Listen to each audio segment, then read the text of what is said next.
I am doctor Pankaj. और आज इस वीडियो में फिर से हम कुछ जो हमारे यूट्यूब के जो इम्पोर्टेंट कमेंट्स हैं उनको आंसर करेंगे। अच्छा, उससे पहले मैं बताना चाहता हूँ कि हमारा जो एक फेसबुक ग्रुप है नीट यूजी गुरु के नाम से, आप चाहें तो उसको ज्वाइन कर सकते हैं फॉर लेटेस्ट एमसीक्यूज़ और उनके आंसर्स के लिए। और ये जो एमसीक्यूज़ हैं ये एक्सक्लूसिवली एनसीईआरटी बेस्ड हैं, तो आप इसको ज्वाइन कर सकते हैं। और इस ग्रुप को जब आप ज्वाइन करेंगे तो जब उसमें आप पीछे के नीचे की तरफ स्क्रॉल करेंगे तो पुराने 1-2 साल के भी बहुत सारे इंपॉर्टेंट एमसीक्यूज आपको मिल जाएंगे। अच्छा, तो पहला क्वेश्चन लेते हैं। इन्होंने पूछा है, सर प्राइवेट से एमबीबीएस करना वर्थ है कि नहीं। देखिए, अगर आप एमबीबीएस करना चाहते हैं, अगर आपका एमबीबीएस में मन है, अगर आप डॉक्टर बनना चाहते हैं, तो एमबीबीएस का ये कोई मतलब नहीं होता कि आप प्राइवेट से कर लो या गवर्नमेंट से कर लो। हाँ, एक बात ये तो सही है, ऑब्वियसली प्रेफर करना चाहिए गवर्नमेंट मेडिकल कॉलेज, क्योंकि एक तो होता क्या है कि उनमें फ़ी बहुत कम लगती है और उनका स्टैंडर्ड मेडिकल एजुकेशन में देखें तो उनको प्रेफर किया ही जाता है, उनको बेटर माना ही जाता है। ठीक है। बट अगर आपका गवर्नमेंट में नहीं हो पा रहा है तो ऐसा नहीं कि आप प्राइवेट में नहीं ले सकते, आप प्राइवेट मेडिकल कॉलेज में एडमिशन बिल्कुल ले सकते हैं अगर आपकी पॉकेट अलाउ करती है तो।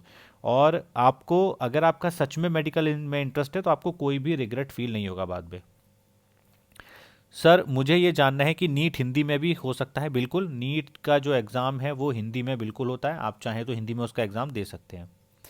सर हमें इंग्लिश लिखने नहीं आती, हम क्या करें। देखिए, आप, मेरा एक वीडियो है कि जो नीट की तैयारी हिंदी में कैसे करें, तो वो, और हिंदी मीडियम वालों को दिक्कत आती है कि नहीं आती, तो आप मेरे प्लेलिस्ट में जाइएगा, वहाँ प्लेलिस्ट में आपको वीडियो मिल जाएगा और उसको अच्छे से देखिए। क्योंकि मैं भी हिंदी मीडियम से हूँ और मुझे भी इंग्लिश लिखने में दिक्कत आती थी, बट अगर चाहें तो आप अपनी इंग्लिश ग्रामर को ठीक करके अपनी इंग्लिश को ठीक कर सकते हैं, इसमें कोई दिक्कत नहीं है, थोड़ा टाइम लगेगा बट ये ठीक हो जाएगा।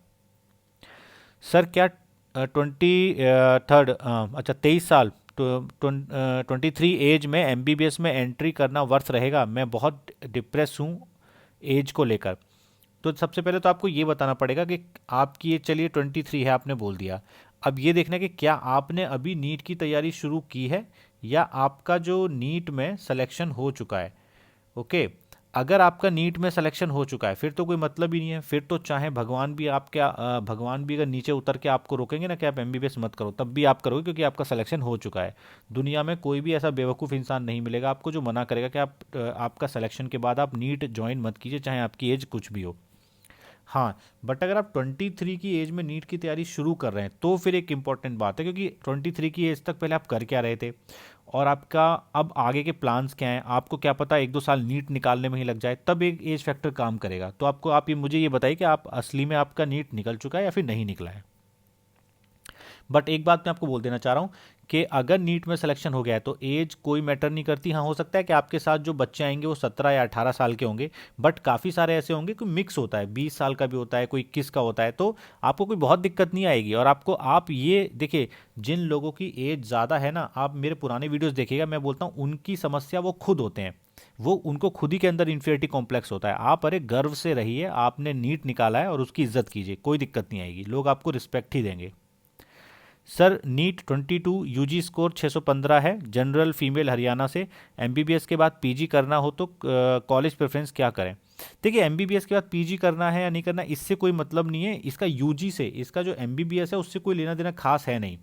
हाँ, कुछ चीज़ें होती थी जैसे कि हम देखते थे, जैसे कि बनारस हिंदू यूनिवर्सिटी है, बीएचयू है, कुछ एम्स हैं जहाँ पे कि इंटरनल कोटा होता है 50% का, मतलब कि 50% जो पोस्ट ग्रेजुएशन की सीट्स हैं वो वहाँ के यूजी स्टूडेंट्स को ही मिलेंगी। बट आप हरियाणा से हैं और हरियाणा में ही करने चाहते हैं तो अभी मत सोचिए, अभी तो पहले आप हरियाणा का कोई अच्छा सा कॉलेज चूज़ कीजिए और पुरानी जो काउंसलिंग है 1-2 साल की, पुरानी 2-3 साल की काउंसलिंग को देख के एक ट्रेंड पता कर लीजिए कि किस ट्रेंड में कॉलेज भर रहे हैं, उसी ट्रेंड में अपनी चॉइसेस भरिए, कॉलेज लीजिए। जब ये पढ़ेंगी वहाँ पे 5.5 साल एमबीबीएस में, इनको खुद ही पता लग जाएगा इनको किस ब्रांच में पीजी करना है और कहाँ से इनका पीजी करने का मन है। अब ये देखिए, ये सबसे इंटरेस्टिंग कमेंट था। इसमें लिखा है इन्होंने, engineer JEE mains advance BTech career set, मतलब इनका बोलना है कि इंजीनियरिंग में जेई किया, एडवांस किया, बीटेक किया, करियर एकदम सेट है, आपको बहुत सारे पैसे मिलेंगे। डॉक्टर के लिए उन्होंने क्या बोला है, NEET UG MBBS, NEET PG, MD MS, NEET SS, DM MCh, 3 year posting, again 3 to 4 year earning, popularity total 15 to 20 years. तो देखिए, ये सबसे अच्छी बात इनकी यह है कि इनको ये पता है कि ये जो है डॉक्टर के करियर से फ्रस्ट्रेटेड हैं, तो बस इतना ही ये एकदम क्लियर है इनको, तो ये बेटर है कि ये इंजीनियरिंग के लिए एकदम बेटर स्टूडेंट है, ये मेडिकल के लिए बिल्कुल भी स्टूडेंट ये बेटर नहीं है। बट मैं यहाँ पे इस कमेंट को इसलिए लिया क्योंकि जो लोग डॉक्टर बनना चाहते हैं वो इस चीज़ को देख के बिल्कुल भी मत फ्रस्ट्रेट होइएगा, ऐसा कुछ नहीं होता है।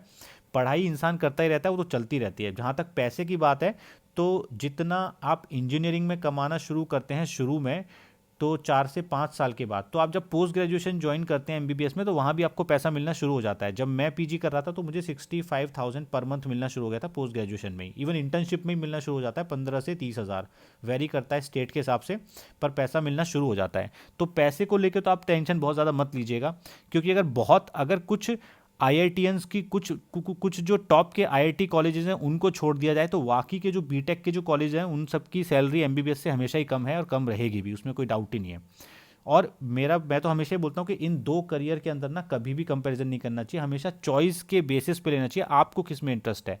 ऐसे भी बहुत सारे इंजीनियर्स हैं जो बहुत बढ़िया पैसा कमाते हैं, ऐसे भी बहुत सारे इंजीनियर्स हैं जो कम पैसा कमाते हैं, और ऐसे भी बहुत सारे डॉक्टर हैं जो बहुत ज़्यादा पैसा कमाते हैं, और ऐसे भी डॉक्टर हैं जो फ्रस्ट्रेटेड रहते हैं।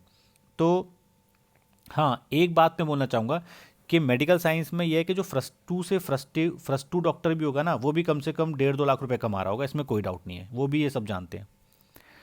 356 नंबर, एससी स्टूडेंट गोवा में कॉलेज मिल सकता है, राजस्थान से हूँ। देखिए इसकी कोई गारंटी तो नहीं दे सकता, बट आप जब काउंसलिंग शुरू होगी तो उसमें आप अपने प्रेफरेंसेस भर दीजिएगा। आजकल तो कंप्यूटराइज्ड होता है, तो आपको जो कॉलेज अवेलेबल होगा वो आपको मिल ही जाएगा।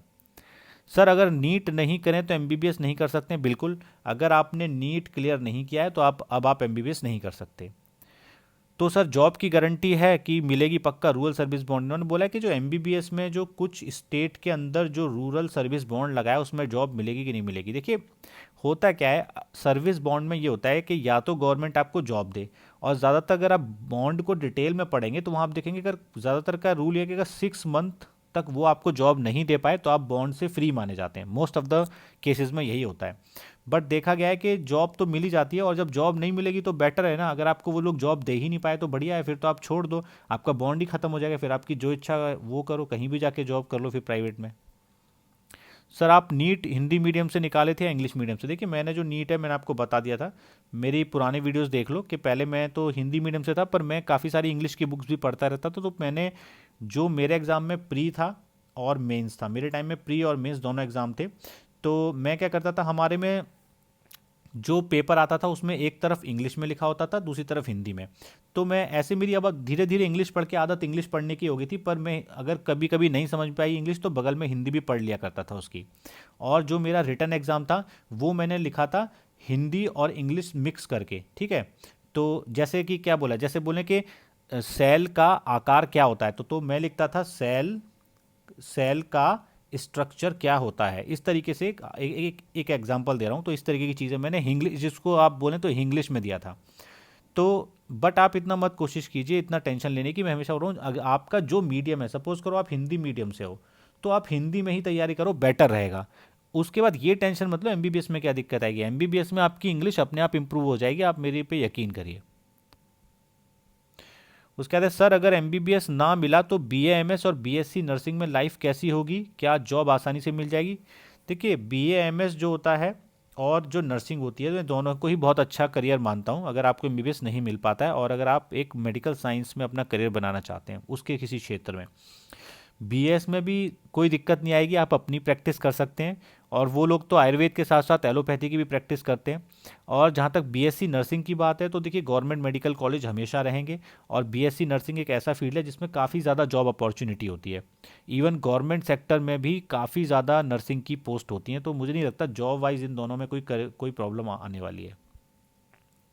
क्या एडमिशन फ़ी हर साल देना पड़ता है? नहीं, एडमिशन फ़ी जो होता है वो तो बस एडमिशन के टाइम पे ही देना होता है। जो ईयरली फ़ी होती है वो अलग होती है, जो आपको हर साल देनी होती है।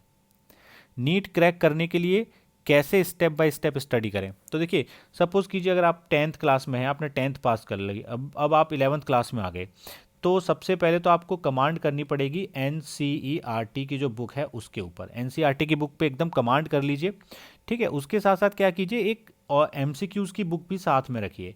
तो जब आप, जैसे आपने कोई चैप्टर पढ़ा तो उसी के साथ साथ उसके एमसीक्यू भी निपटा लिए। ओके, बहुत ज़्यादा नंबर ऑफ बुक्स मत रखिए, सेलेक्टिव अच्छी बुक रखिए। और आप हर रोज़ तीनों ही सब्जेक्ट को थोड़ा थोड़ा टाइम दीजिए, मतलब कि बायोलॉजी को भी टाइम दीजिए, फिजिक्स को भी टाइम फिजिक्स को भी टाइम दीजिए और केमिस्ट्री को भी टाइम दीजिए। ऐसा ऐसा नहीं है कि आपने बायोलॉजी बहुत स्ट्रॉन्ग कर ली, केमिस्ट्री आपकी बहुत वीक रह गई। जब आपका देखिए ये हो सकता है कि बायो और फिजिक्स बहुत स्ट्रांग हो जाए जैसा कि मेरा था, और केमिस्ट्री आपकी एटलीस्ट एवरेज तो होनी चाहिए, ये नहीं कि बहुत वीक हो जाए, तो आपको टाइम तो देना ही पड़ेगा। तो इसमें देखिए कोई रॉकेट साइंस नहीं है, बस मैं ही बोलूँगा अपना टाइम बिल्कुल भी वेस्ट ना करें, टाइम बहुत कीमती होता है, सारा ध्यान पढ़ाई में लगाएं। आप थ्योरी पढ़ें, उसके साथ उसके एमसीक्यू भी करें, एनसीईआरटी पे कमांड लाएं, आपको देखना आपकी तैयारी अच्छी हो ही जाएगी। तो इस वीडियो को यहीं पे एंड करते हैं। Thanks for watching my video.